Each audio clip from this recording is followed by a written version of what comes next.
안녕하십니까. 공공기관 성공 취업을 도와드리는 취업 컨설턴트 차연희입니다. 오늘 첫 번째 시간이죠. 공공기관에 대한 이해와 취업에 대한 우리 전략을 함께 할 수 있는 시간으로서요. 산업진흥 분야의 중소기업진흥공단을 준비해 봤습니다. 최근 중소기업청이 중소벤처기업부로 승격화되었습니다. 그러다 보니 우리 중소기업에게는 아주 히트한 소식이 되지 않을까 싶습니다. 중소기업들의 앞으로의 지원과 육성이 앞으로 기대돼서 이번 중소기업진흥공단이 그 역할을 아주 돈독히 할 것 같습니다. 그래서 우리 오늘 중소기업진흥공단, 과연 어떤 공단이고 이 중소기업진흥공단이 하고 있는 사업은 무엇이며 이 진흥공단에서는 어떠한 채용을 하고 있는지, 그리고 앞으로 우리가 입사 전략을 위해서 어떻게 입사 준비를 해야 되는지 이렇게 알아보도록 하겠습니다.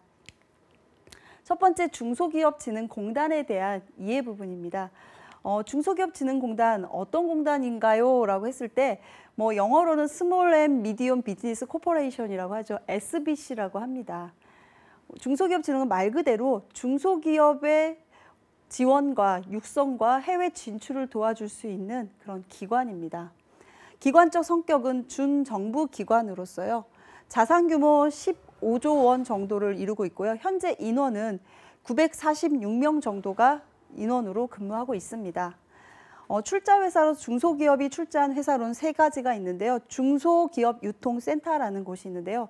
이곳에서는 중소기업의 제품을 홍보해 주기도 하고 판로를 개척해 주기도 하고 공영 홈쇼핑이라는 홈쇼핑을 통해서 온라인 방송 매체를 통해서 우리의 제품을 방송에 나가고 있습니다. 두 번째, 한국벤처투자회사는 중소기업의 투자를 유치할 수 있도록 다양한 투자 지원과 해외 투자 유치를 도와주고 있습니다. SBC 인증원은 ISO 2001이라던가 14000이라던가 이런 인증에 대한 심사와 이런 심사를 보증해주는 그런 기관으로서 출자회사 3가지를 가지고 있습니다. 중소기업진흥공단의 기관의 연역입니다. 중소기업진흥공단은 1978년에 설립이 되어서 한 40여 년 정도 지금 설립된 지 지났는데요. 중소기업진흥공단은 해외 사무소 설치를 1979년에 시작을 해서 93년도까지 독일, 일본, 미국, 중국 등 이렇게 다양하게 해외 사업소를 설립해 있고 1981년에는 중소기업 연수원, 안산 연수원을 개소함으로써 광주, 경산, 진해, 태백 5개의 연수원을 지금 가지고 있습니다. 그 다음에 지역본부로는 1985년부터 각 지역별 본부를 설치했는데 현재 2016년 기준으로 31개의 지역본부를 가지고 있습니다. 이제 이런 지역본부를 갖고 있는 공공기관의 특징은 본사에 입사를 해서 지역본부에 다양한 순환 근무를 통해서 각 지역의 어떤 특징들을 잘 살려서 사업을 운영해야 되는 게 주요한 어떤 사업의 목적이 또 되기도 합니다. 출자 회사들을 설립하기도 하고요.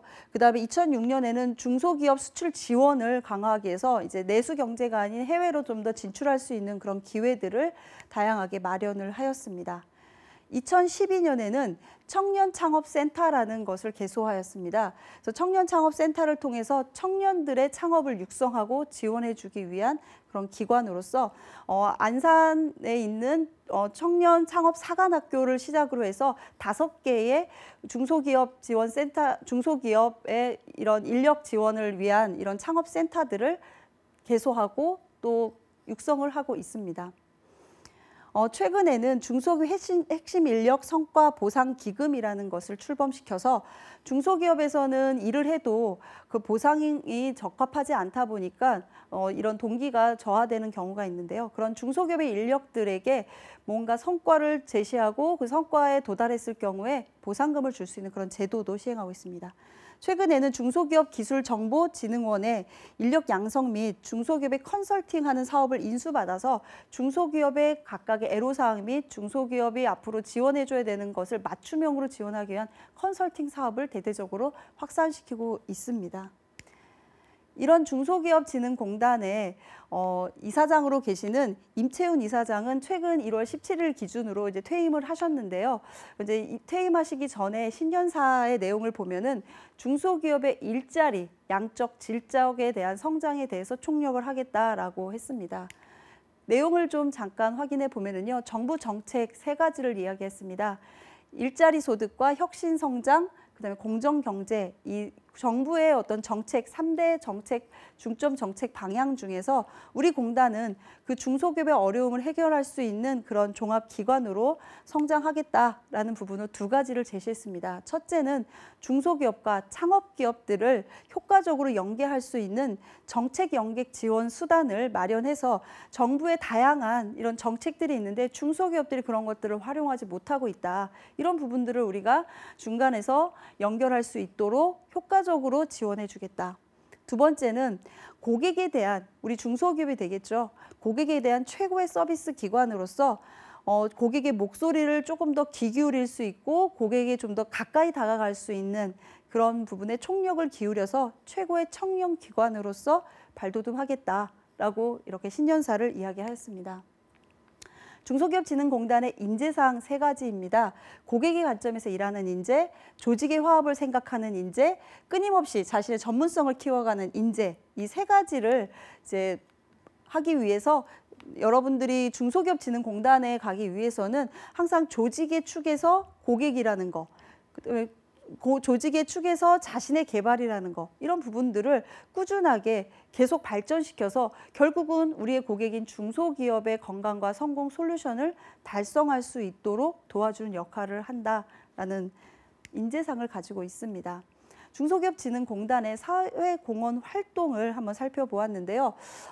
비전으로는 사회적 책임 경영으로 국민에게 사랑받는 공공기관이라고 했습니다. 특이했던 것은 중소기업진흥공단의 임직원분들이요, 자발적으로 매월 급여 일정 금액을 사회공헌 기금으로 조성을 하고 있다고 합니다. 지금 한 10여 년은 좀 되지, 10여 년 조금 넘은 그런 사업으로서 최근 사회공헌 활동들을 좀 조사해 보니까요, 중증장애 복지관에 이런 기부금을 기부하기도 하고요. 지역아동센터라든가 노인지원센터에 기부금을 지원해서 임직원들의 이 자발적으로 모여져 있는 이 기금을 전달하기도 했고요. 도서를 기부하거나 지역 주민과의 음악회를 개최하거나 전통시장 활성화 캠페인을 통해서 중소기업뿐만이 아니라 이 소상공인들까지도 이렇게 함께 어우러지는 그런 모습을 볼 수 있고요. 또 재능기부 활동으로 초등학생들에게 SBC 생생교실이라는 중소기업에 대한 이해, 이런 부분들을 재능기부 활동을 하고 있는 것으로 보여졌습니다.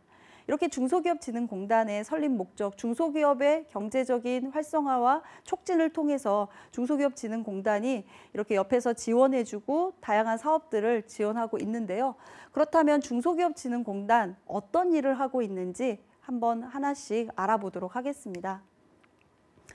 중소기업진흥공단의 4대 사업으로 이렇게 정리가 되어 있는데요. 중소기업의 자생력을 강화하고 글로벌화에 집중을 하겠다라는 목표 하에 이렇게 4가지의 사업으로 정리를 하였습니다. 첫 번째는 정책자금 융자 사업을 하고 있습니다. 중소기업들은 항상 자금 때문에 어려움을 겪고 있죠. 그런 자금들에 대한 부분들을 정책자금을 저리로 융자해 줌으로써 중소기업들이 사업을 운영하는 데 어려움이 없도록 해소해 주는 그런 역할을 하고 있고요.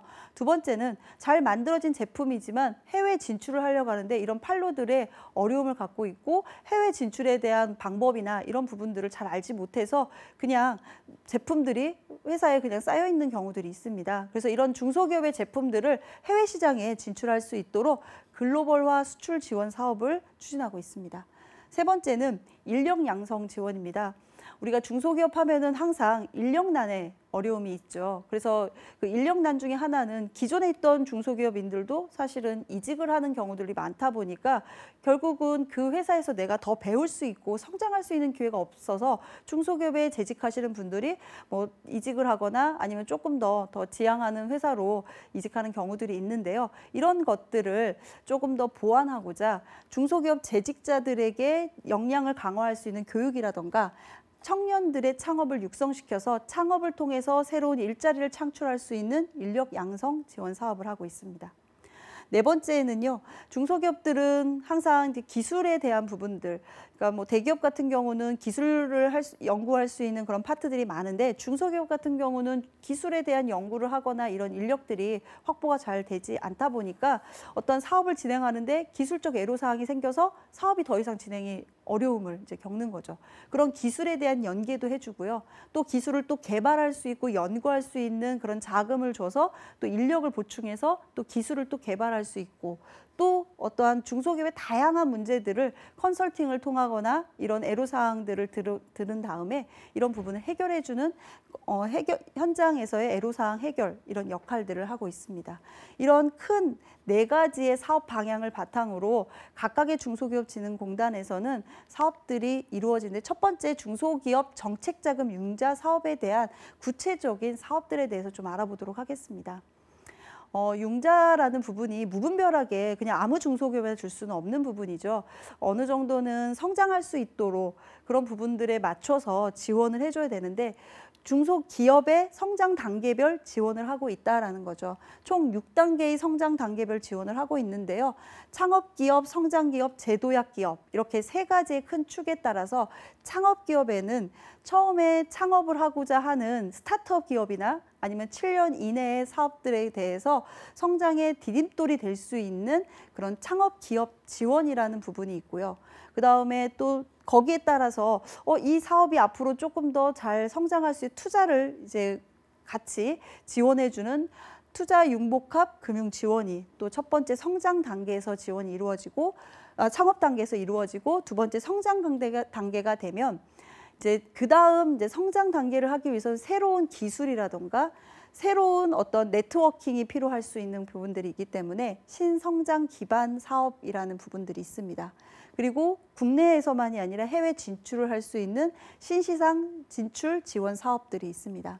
마지막으로 사업을 하다 보면 사업을 폐업하는 경우도 생길 수도 있지만 또 사업을 좀 재정리하고 또 사업의 어떤 업종이나 이런 부분들을 좀 재정립해야 되는 경우들이 좀 생깁니다. 그래서 제도약기 기간에는 제도약 지원 사업이라는 걸 통해서 한번 사업을 시작을 했으면 그것을 영유할 수 있도록 제도약 사업을 추진하고 있습니다. 이렇게 총 5가지의 구체적인 사업 플랜을 가지고 있고 마지막으로 긴급 경영 안정 자금이라는 것은 창업기부터 제도약기까지 사업의 자금이 아주 절실하게 일시적으로 필요한 상황이 생길 때가 되면 그때 긴급 경영 안정 자금을 통해서 중간중간에 지속적으로 지원을 해주고 있습니다. 창업 기업 지원 자금에 대해서 좀 전에 잠깐 말씀을 드렸는데요. 기술은 많이 있으나 이 기술을 어떻게 내가 사업으로 만들어야 되는데 그러기 위해서는 뭐 제품을 또 시제품을 만들고 또 시장에 마케팅도 해야 되고 또 거기에 따라서 내부적인 인력도 구축해야 되고 이런 여러 가지의 비용들이 들기 때문에 아이디어는 있는데 제품을 만들지 못하고 또 사업으로서 연결을 못하는 경우가 있습니다. 그래서 자금력 부족에 대한 해결을 위해서 창업 초기에 있는 창업자들과 그다음에 7년 미만에 있는 창업자들에게 창업으로서 기반을 갖출 수 있도록 창업기업 지원 자금을 이제 지원해주고 있죠. 이때 조금 더 특이한 건 만 39세 이하의 청년들에게 청년 전용 창업 지원을 이렇게 지원해 줌으로써 청년들이 창업을 조금 더 할 수 있도록 육성해 주고 있습니다. 투융자 복합 금융 지원이라고 해서요. 말 그대로 융자를 하지만 그 안에는 투자라는 개념이 들어가 있는 거죠. 그래서 신청 대상은 저금리로 대출을 받아서 거기에 따라서 사업을 진행하는데 성과가 생기면 그 성과에 대해서 뭐 이자를 내거나 그런 게 아니라 성과에 대한 서로 공유를 해서 대출에 대한 이익으로서 성과를 공유해서 추가적인 이익을 이제 갖게 되는 그런 형태의 사업이고요. 성장 공유형 대출은 전환사채를 주식 전환 시에 회사채를 발행해서 상장이 되거나 이랬을 때 주식으로서 이렇게 준진공에 인수를 시켜주는 그런 방식으로 해서 투융자 복합 금융 자금 지원 사업이 또 있습니다. 세 번째 신시장 진출 지원 자금이라는 부분은 기술 개발을 좀 혁신화하고 개발된 기술에 대해서 글로벌하게 진출할 수 있도록 이제 기술과 글로벌이라는 어떤 부분들을 필요로 하는 자금적 지원이라고 보시면 되겠습니다.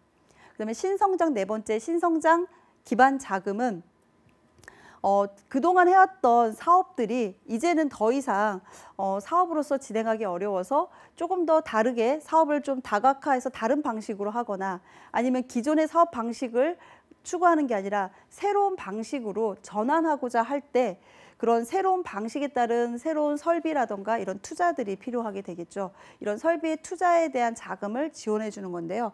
최근에는 제주 현장에 스마트 팩토리라는 그런 제주 현장의 변화가 있죠. 그래서 기존의 어떤 시설에서 조금 더 자동화되고 뭐 로봇이라던가 빅데이터라던가 이런 부분들을 더 접목할 수 있는 스마트 팩토리 이런 관련한 스마트화하는 자금 지원들이 현재 활성화되고 있는 것으로 알고 있습니다. 다섯 번째는 재도약 지원 자금 부분입니다. 실패한 기업에 대해서 조금 더 기회를 주고 그 사람 실패한 창업자가 신용이 없게 돼서 다시 재창업을 할 수 없는 경우들이 많은데요. 그런 신용을 회복할 수 있는 기회를 통해서 다시 재창업을 하고 그 재창업에 따른 사업을 다시 이끌어 나갈 수 있는 그런 자금을 하고 기존의 사업이 또 전환해야 되는 사업 전환에 따른 자금에 대한 지원들을 재도약 지원 자금으로서 지원을 해주고 있습니다. 이제 마지막 중소기업법에 의해서 모든 중소기업들에게 긴급하게 재난이라던가 아니면 기타 다양한 문제로 인해서 자금이 필요한 상황을 긴급경영자금을 통해서 자금 지원을 해주고 있습니다. 이게 이제 융자에 해당하는 그런 자금 지원 6가지 해당하는 거고요. 수출과 글로벌 마케팅에 해당하는 이제는 뭐 내수에서 우리가 사업 수익을 내는 부분들이 중소기업 입장에서는 어려움이 있기 때문에 최대한 더 넓은 시장에서 우리가 수출을 통해서 좀 더 수익을 확보하고 이런 부분들이 있죠. 그래서 고성장 기업, 신기술이라던가 이런 사업 기업에 대해서 수출 마케팅을 지원해주고 신기술을 가지고 있는 기업들에 대해서는 그 기술을 조금 더 사업화할 수 있도록 하는 그런 사업들로서 첫 번째는 고성장 기업 수출 역량 강화 사업입니다. 매출액이 연평균 20% 증가한 중소기업을 지원 대상으로 두고 있고요. 지원 규모가 250억 원으로 약 500개사 정도에 선정을 해서 이 수출 역량 강화 사업에 진행을 되고 있는데요. 창의적인 수출 마케팅을 할 수 있도록 지원해주는 그런 사업이다라고 보면 되겠고요. 업종으로는 제조업이라든가 서비스라든가 지식 기반 이런 다양한 사업들에게 지원을 해주고 있습니다. 수출 인큐베이터 사업이 이제 우리 수출 마케팅 지원 사업 중에 두 번째 해당하는데요. 교역 중심지에 수출 인큐베이터를 설치해 놓고 그곳에서 우리 중소기업인들이 그곳에서 사업을 좀 준비할 수 있는 그런 장소, 그다음에 거기에 따른 서비스, 거기에 따른 컨설팅 지원들을 지원해주고 있는 겁니다. 내가 중국에서 사업을 하고 싶은데 중국에 아는 사람이 아무도 없는 거죠. 그럼 내가 자비를 들여서 중국에 어떤 사무소를 설치하고 처음부터 이런 초기에 자금이 들어서 사업을 하게 되면 다양한 이제 좀 애로사항이 있게 되는 부분이 있기 때문에 이런 인큐베이터를 이제 해외에 12개국에 지금 지원 중이라고 합니다. 12개국에 설치를 해놓고 설치된 곳에 사업을 진행하고 싶을 때 그곳을 활용할 수 있는 수출 인큐베이터 사업이 있습니다. 그다음에 온라인 수출 지원 사업인데요.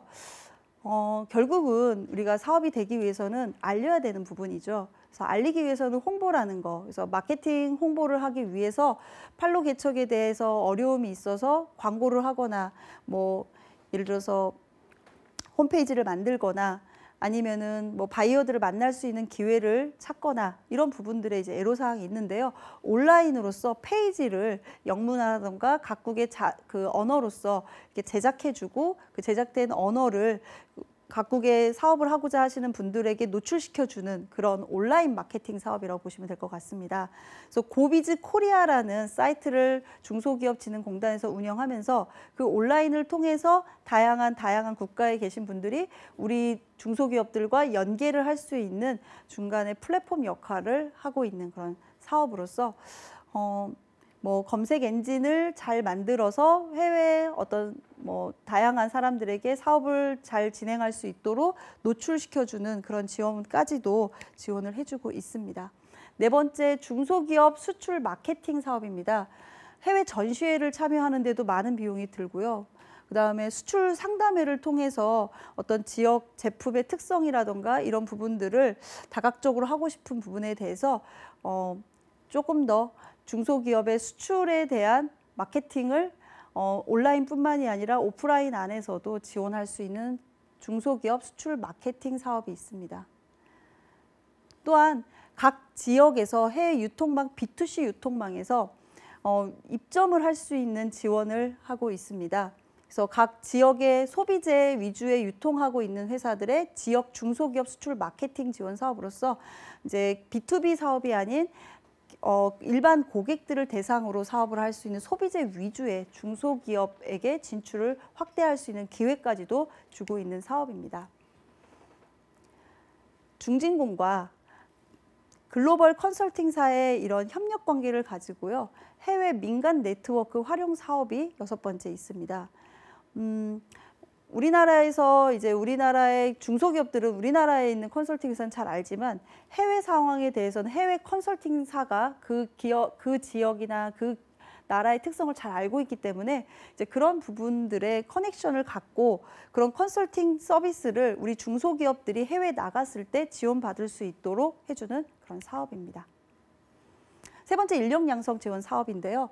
중소기업의 연수 사업으로서 직무 역량 교육이라던가 기업 맞춤 연수, 인터넷 원격 연수, 그래서 중소기업의 재직자를 대상으로 다양한 이런 역량 교육을 하고 있고요. 5군데의 연수원을 통해서 그런 각 지역에 있는 중소기업인들이 교육에 참여하고 있습니다. 두 번째는 중소기업 특성화 인력 양성 사업입니다. 180개의 특성화고를 대상으로 해서 평균 1.7억 원들을 지원해서 특성화고에 있는 학생들이 중소기업의 인재로 육성되도록 하는 전문 인재 양성 사업입니다. 세 번째는 청년 창업 사관학교 사업인데요. 청년 CEO 양성을 위해서요. 창업에 대한 교육과 코칭과 그리고 창업에 대한 공간을 지원해 주는데 1억 원 정도의 지원금을 준다고 합니다. 근데 이 지원금은 뭐 대출이나 이런 부분이 아니라 그냥 말 그대로 지원이기 때문에 아이디어가 있고 그런 아이디어에 대한 기술이 있는데 사업을 하고자 하는데 자금이 부족한 청년분들은 청년 창업 사관학교를 통해서 이런 사업에 대한 부분들을 지원받아서 사업을 꾸준히 연결할 수가 있고요. 거기에 따라서 그 다음 후속 사업을 위해서 연계하고자 할 때 자금이 필요하면 융자를 또 지원해 주기도 한다고 합니다. 세 번째는 인력 양성 사업 중에 내일 채용 공제 사업이라고 있습니다. 사업주의 핵심 인력이 계속 유지되고 이 유지된 인력들이 퇴사하지 않도록 그래서 계속 핵심 인력을 보유하고자 하는 사업으로서요. 사업주와 그 기업에 있는 중소기업인이 같이 부담을 해서 공동 적립금을 통해서 뭐 5년간 2천만 원 이상의 나중에 적금을 받을 수 있는 그런 사업입니다. 그 중에서도 청년 내일 채용 공제라는 게 최근에 이슈가 되고 있는데요.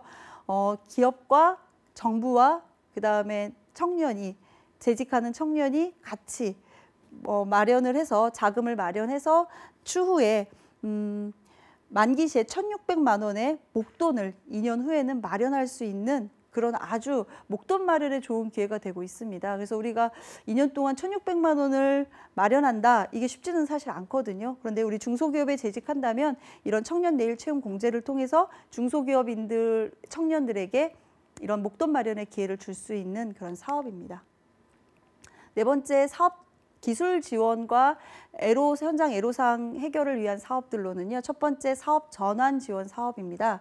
경영상의 어려움을 겪고 있는 사업주들이 많이 있죠. 우리가 데스밸리라고 해서 3년 정도 있으면 죽음의 계곡이라고 하죠. 그래서 창업을 하게 되면은 이제 그때 되면 자금도 딸리고 시장에서의 기술도 좀 부족하게 되고 이런 부분이 있다 보니까 사업을 진행하는데 한계점에 이제 도달하게 되는데요. 이런 애로사항이 발생했을 때 사업을 전환하거나 아니면 사업에 따른 컨설팅을 지원해주는 그런 사업으로서 사업 전환 지원 사업이 있습니다. 자, 이렇게 다양한 사업을 하고 있는 중소기업진흥공단의 미션과 비전은 결국은 중소기업의 경영 안정과 성장을 목표로 하고 있습니다. 그러기 위해서 성장 단계별 맞춤형 자금 지원과 중소기업의 파트너로서의 다양한 사업 연계를 지원할 수 있는 그런 파트너로 계속 지향하고 있습니다. 거기에 따른 경영 목표로 일자리라는 부분 60만 개를 중소기업에서 창출을 해내겠다라는 부분으로서 다양한 인력 양성 사업부터 성장 단계별 정책 지원 자금을 활용해서 60만 개 일자리를 창출하려고 하는 데 목표를 두고 있습니다. 미래 성장할 수 있는 중소기업들 6천 개사를 육성해서 뭐 대기업 위주만이 아닌 중소기업의 중축을 두고 이 중추적 핵심 중소기업이 앞으로 세계로 뻗어나갈 수 있는 그런 신성장 사업 모델을 개발하고 운영하는 데 있어서 최근 4차 산업혁명을 이제 주도하고 있는 가운데 중소기업에서 그런 4차 산업혁명의 주도가 되지 않을까라는 생각을 하고 있습니다. 수출 311억 불 달성이라고 해서 중소기업의 이런 해외 진출 사업이 지금 상당히 활발히 중소기업진흥공단에서 이루어지고 있는데요. 고객 중심적인 컨설팅과 고객 중심의 중소기업의 애로사항들을 시시각각 그때그때 잘 해결을 해서 수출이라는 부분에 이런 부분들까지도 중소기업이 유지되고 연속할 수 있는 기업을 만들어서 고객이라는 어떤 부분이 아닌 대고객 서비스라는 부분으로서 정말 고객을 손님처럼 왕처럼 이렇게 대하겠다. 그래서 우리의 그 고객이 성장하는데 고객 중심적인 일로서 고객이 필요한 거는 언제든지 도와주겠다라는 목표를 가지고 있습니다. 거기에 따라서 고객 만족 등급 항상 S등급을 목표로 해서 경영 활동을 운영하고 있다라고 볼 수 있겠습니다. 자, 그렇다면 지금까지는 중소기업진흥공단은 어떻게 운영돼 왔으며 중소기업진흥공단이 하는 사업에 대해서 우리가 알아봤는데요. 그렇다면 그 중소기업진흥공단 안에 각각의 직무들이 있습니다. 그 직무들은 어떤 직무들이 있는지를 알아보도록 하겠습니다. 조직도입니다. 이제 이사장을 이제 제일 위에 대표로 있고요. 거기에 따라서 기획본부, 경영관리본부, 금융성장본부, 글로벌성장본부, 일자리지원본부 이렇게 본부에서는 나타나 있고요. 그다음에 기업지원본부라 해서 본 지부로 31개의 기업지원본부로 구성되어 있습니다. 그래서 본부지원부서로서 지원부서 역할을 하고 있죠. 그래서 각 본부나 지역본부의 지원적 역할을 하고 있고요. 본부에 위치하고 사업부서로서 이렇게 세 가지의 본부들이 위치해 있습니다. 그다음에 연수라던가 청년 창업 사관학교 사업으로 진행하고 있는 이런 중소기업 연수 사업들을 진행하고 있고요. 지역본부 31개를 기준으로 해서 다양한 사업들을 실제적으로 고객에 접점해서 운영하고 있습니다.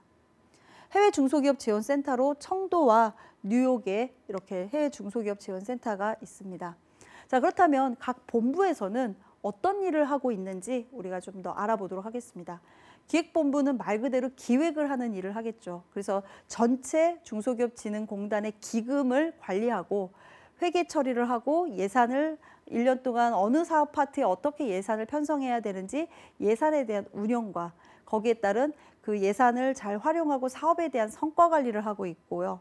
대외 협력적으로는 정부 부처, 아무래도 중소벤처기업부가 되겠죠. 대외 부처라던가 기타 다른 부처와의 어떤 유기적인 협력 관계를 지원하고 있는 게 기획 파트에서 하고 있는 일입니다. 경영관리본부에서는 경영, 정보 시스템 이렇게 두 가지로 나눠지는데요. 경영에서는 이제 조직에 대한 인사나 교육이나 총무, 일반적인 우리가 모든 회사에서 볼 수 있는 경영 관리 업무를 이제 하고 있는 거고요.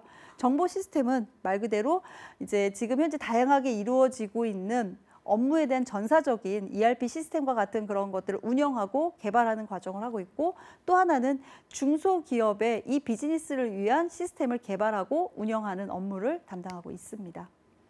세 번째는 금융성장본부입니다. 말 그대로 금융성장본부는 우리 중소기업진흥공단에서 이 금융적인 역할, 사실 중소기업진흥공단이 금융적인 역할을 상당히 많이 하고 있는데요. 이런 정책 자금을 융자에 대한 기획을 하고 계획을 수립하는 일을 하고 있습니다.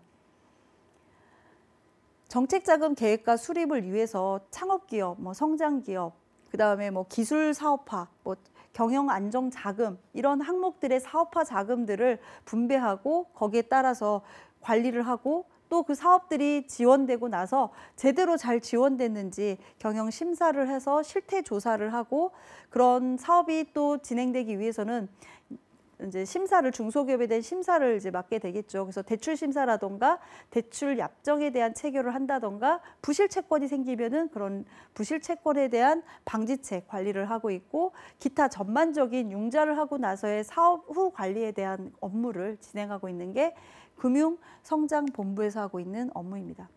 그다음에 글로벌 성장본부라고 있습니다. 글로벌 성장본부는 말 그대로 중소기업이 해외에 이제 우리의 사업을 마케팅하고 홍보하고 또 해외에 뭐 전시를 나간다던가 이런 부분에 있어서 글로벌 협력을 구축하는 일을 지원해주고 있습니다.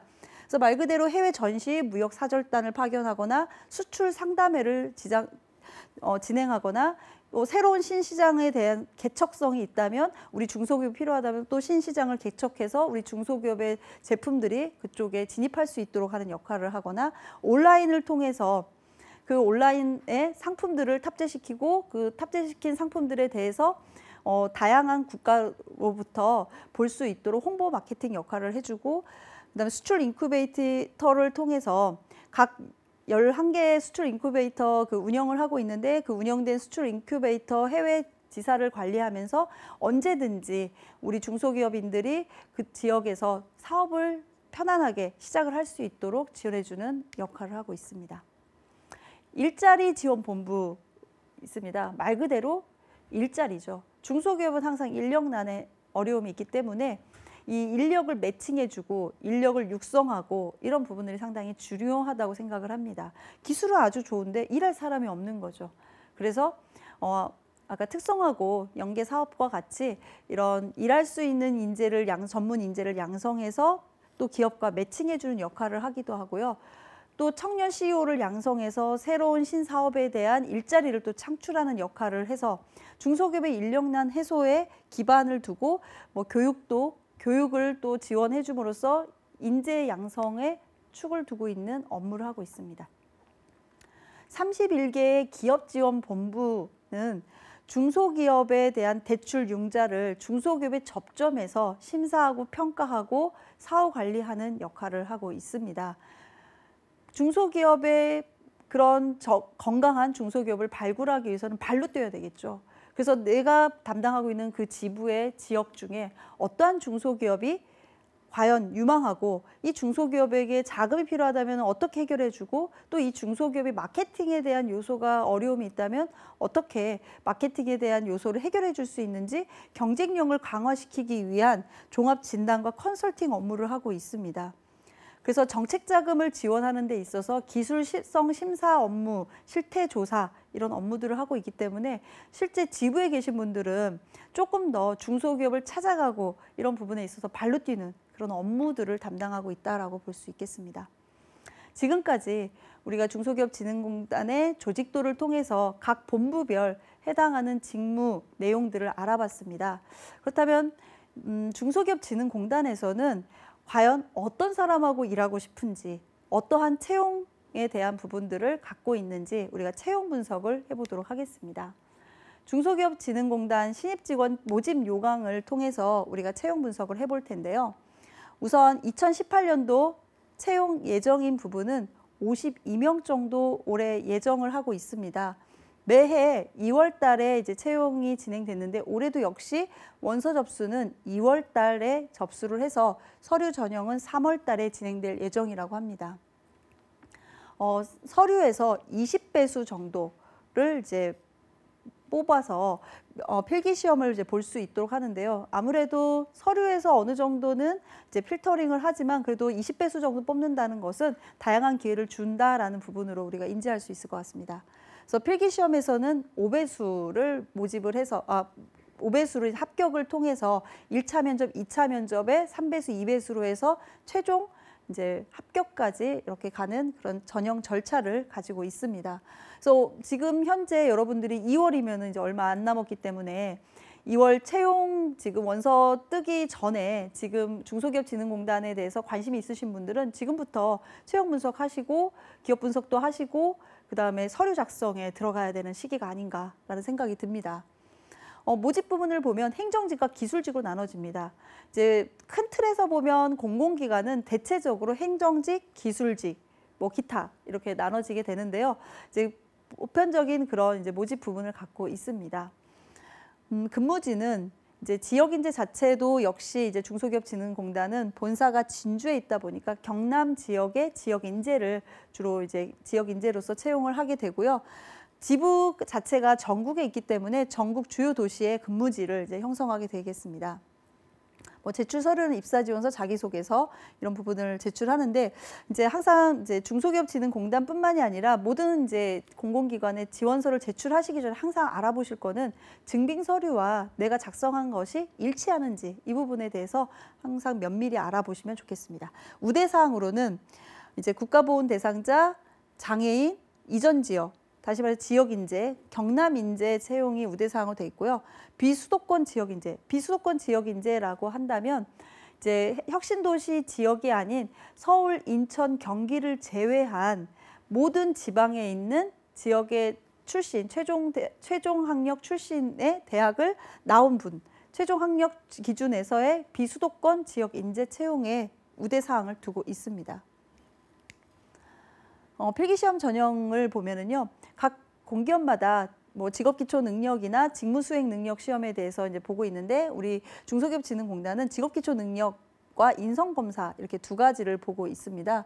그래서 직업기초능력에서는 의사소통, 수리능력, 문제해결력 이 세 가지 시험을 보고 있기 때문에 이제 중소기업진흥공단에서 가장 직업적으로 필요로 하고 중요한 이 세 가지에 대해서 시험을 보고 있고 인성검사 시험 역시 이제 결국은 이제 소비자들을 고객을 같이 만나야 되기 때문에 인성적인 측면 고객에게 찾아갈 수 있는 그런 부분들이 또 중요한 역할이 되지 않을까 싶습니다.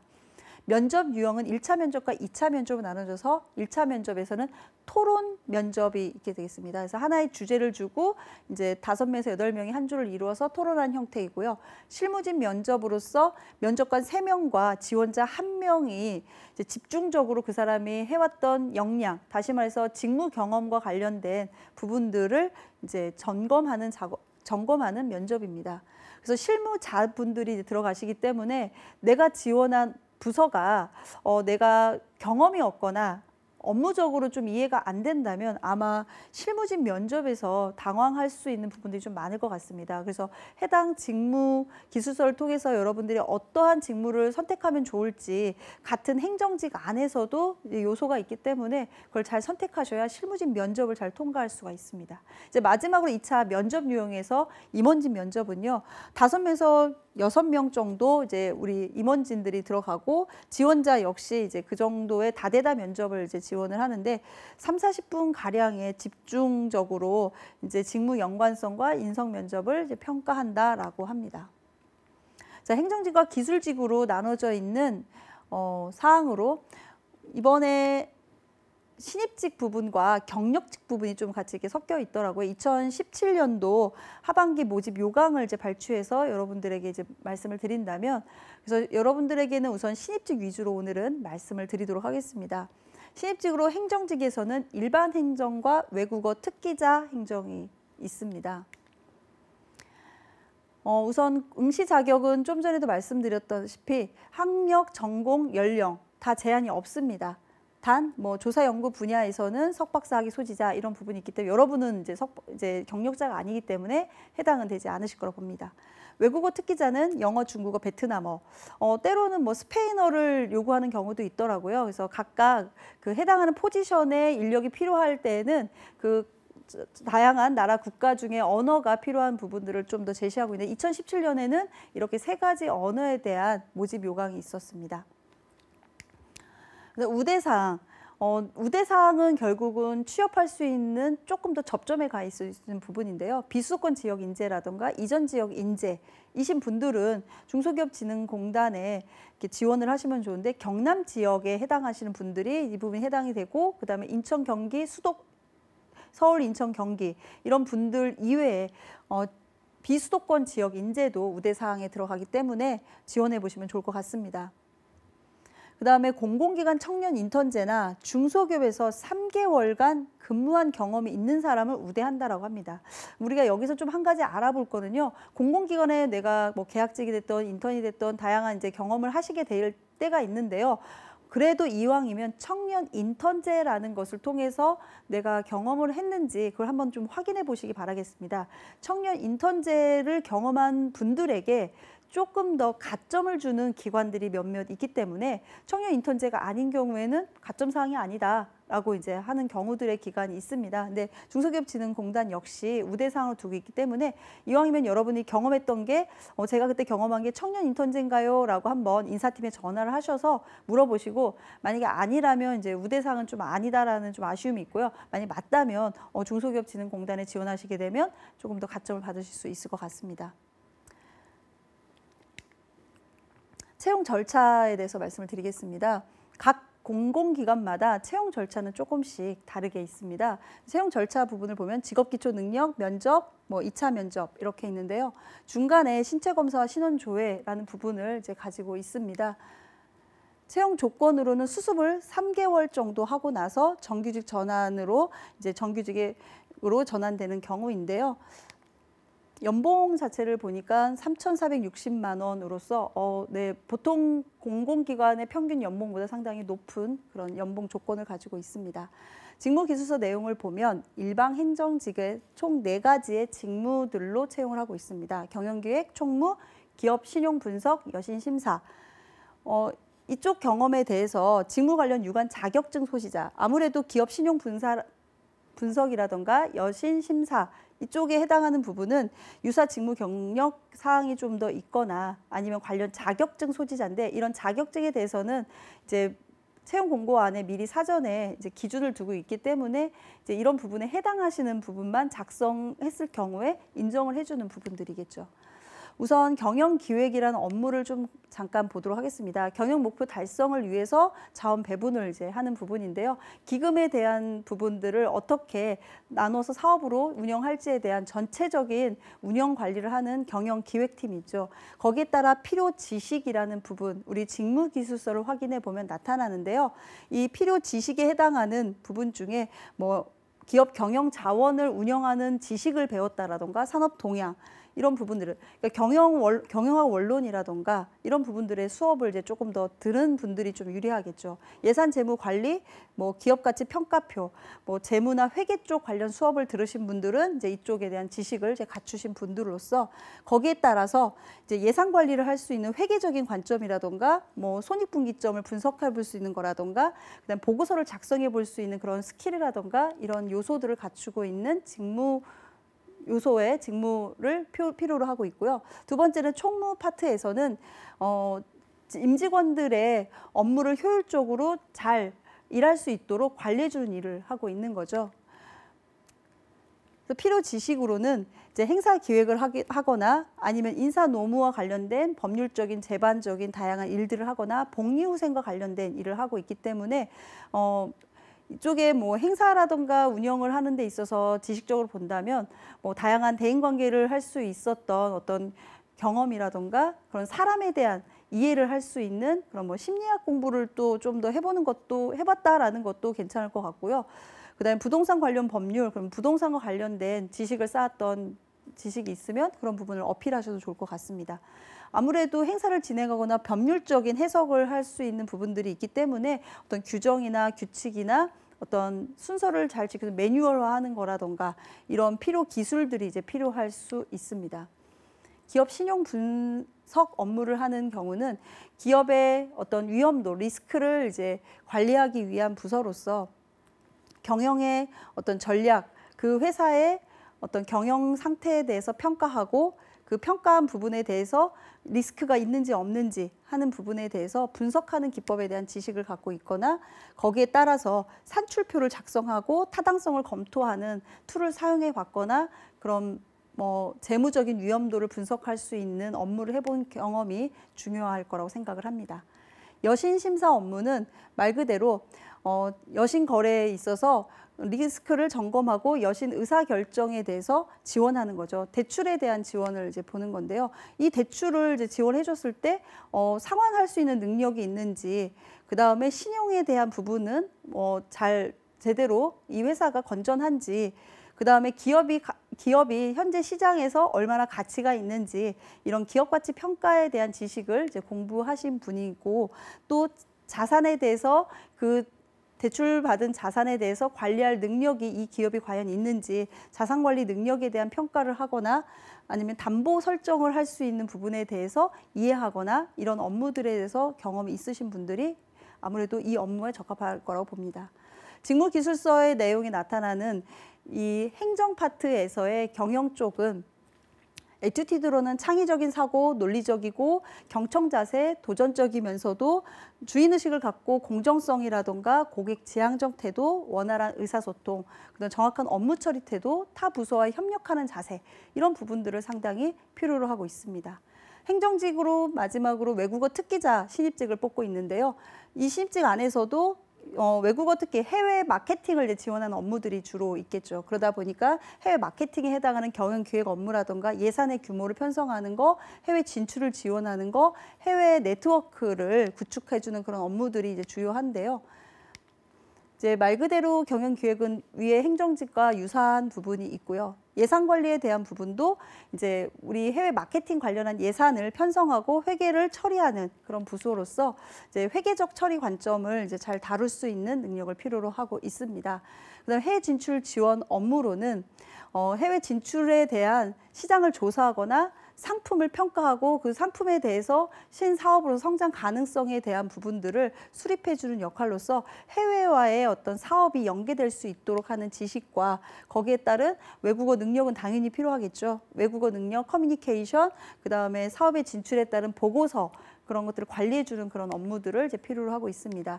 유관기관과의 네트워크 구축 업무에서는 뭐 다양한 비즈니스를 위해서는 뭐 전시회를 하거나 해외에서의 어떤 인큐베이팅을 이제 뭐 하거나 이런 부분들에 대해서 중소기업들이 이제 진출을 잘 할 수 있도록 네트워크를 해외와 중소기업과 연결을 이제 구축해주는 역할로서 다양한 문화적 특성이라던가 비즈니스의 어떤 관행적 특성, 그래서 그 지역마다 관행적 특성들을 잘 이해하고 협상해서 진출할 수 있도록 하는 그런 업무를 도와주는 역할을 하고 있습니다. 그래서 아무래도 협상적 능력이 많이 필요로 하기 때문에 우리와 다른 이제 문화권의 사람들하고 비즈니스 하는 것을 연계해 주다 보니까 타인에 대한 수용성이라던가 좀 더 시장 객관적인 사고를 한다던가 시장 동향을 전반적으로 좀 파악하면서 어떻게 접근하면 좋은지 합리적인 사고라던가 이런 부분들의 애튜티드를 이제 필요로 하고 있습니다. 마지막으로 중소기업 자소서 및 면접에 대한 분석을 좀 드리겠습니다. 중소기업진흥공단에서 자소서 항목을 보면은요. 입사지원서 기술한 직무 관련 경력 또는 경험에 대해 상세히 기술해 주시기 바랍니다. 라고 되어 있습니다.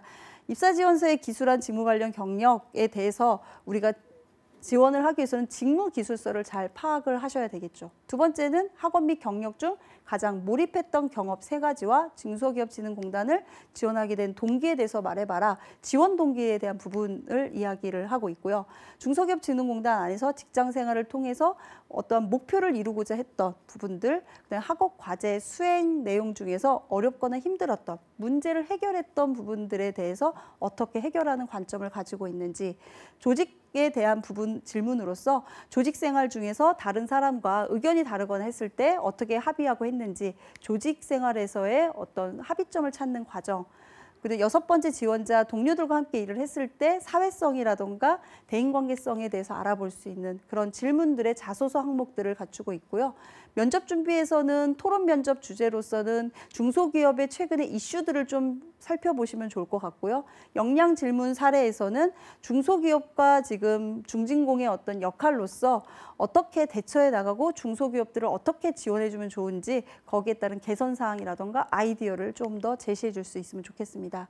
면접 질문 사례에서는 이제 사업을 운영하고 관리하다 보니까 이제 이 사업에 대한 이해를 바탕으로 어떻게 본인은 이 사업을 잘 운영하고 관리할 수 있는지, 그리고 직장인으로서의 덕목은 어떤지, 그런 어떤 인성적인 측면들을 이제 같이 보도록 하는 부분이 이제 인성 면접에서 이루어질 것 같습니다.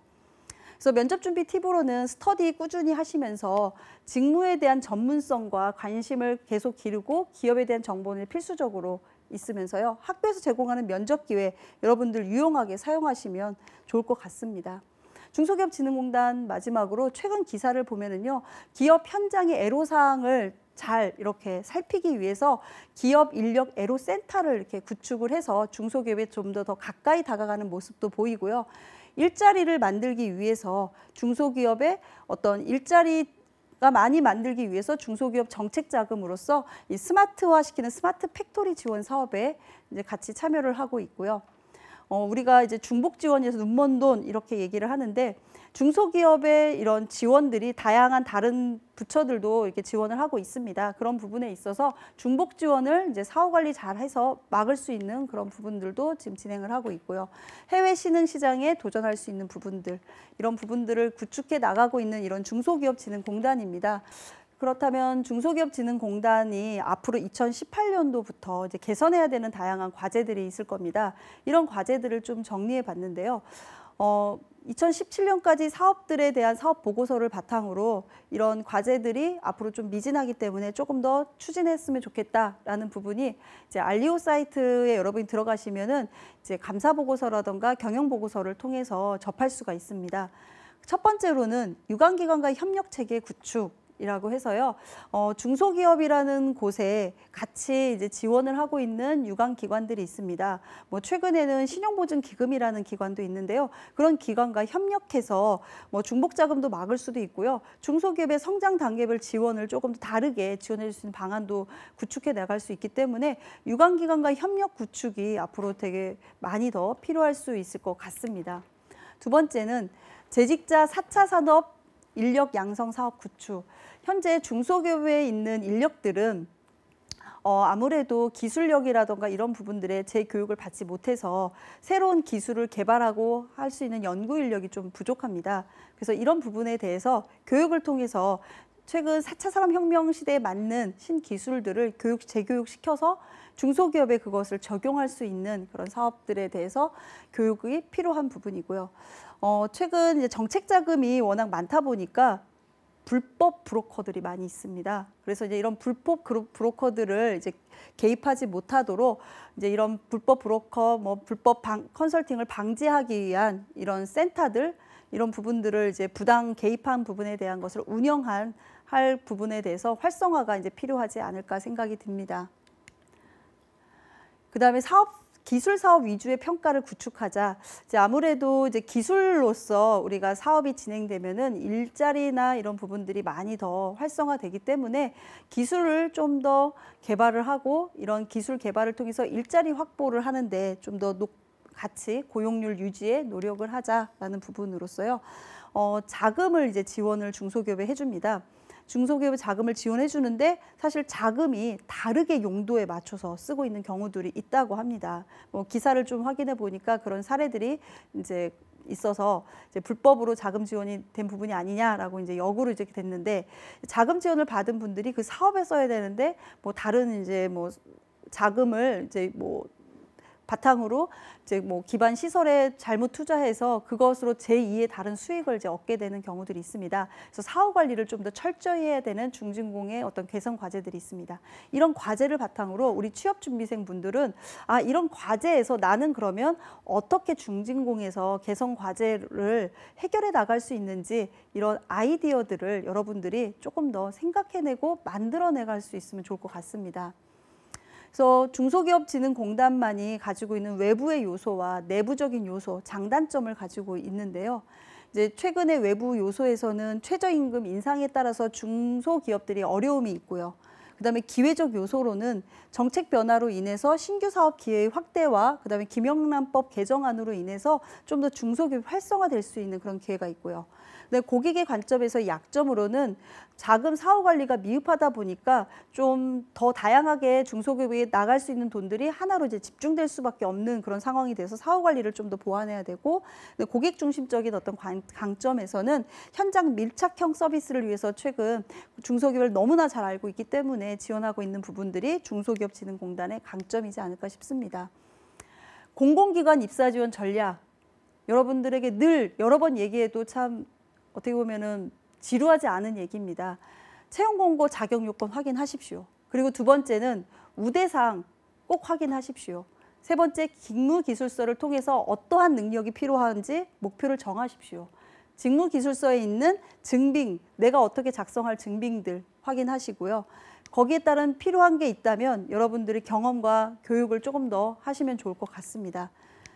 그래서 입사 서류 시에 필요한 키워드들 직무기술서에서 잘 만드셔서 내 경험과 연계해서 여러분들의 소감까지 어떤 느낌이었는지 이런 부분들을 작성하신다면 최종 점검 단계에서 이 세 가지가 확실하게 되실 겁니다. 왜 내가 중소기업진흥공단인지, 왜 내가 땡땡 직무인지, 나를 채용하지 않으면 안 되는지라는 부분이 여러분들에게 답으로서 나타나지 않을까 싶습니다. 지금까지 중소기업진흥공단에 대한 이해와 채용 절차와 그다음에 입사에 따른 입사 지원서 분석을 해봤는데요. 여러분들이 이 중소기업진흥공단에 대해서 짧은 시간이지만 조금 더 한번 알아보는 시간이었다라고 생각이 들고요.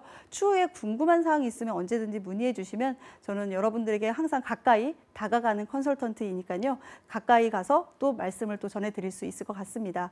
여러분들과 함께한 중소기업진흥공단 어떻게 좀 매력이 있습니까? 그리고 앞으로 여러분들이 취업을 해서 이 회사에서 열정적으로 일하실 수 있겠습니까? 그런 여러분들의 모습을 잘 발휘할 수 있도록 취업 준비 잘 하셔서 중소기업진흥공단에 꼭 합격하시기를 바라겠습니다. 네, 여러분 앞으로 건강하시고요. 추운 날씨이지만 마음만큼은 따뜻하게 가지시길 바라겠습니다. 감사합니다.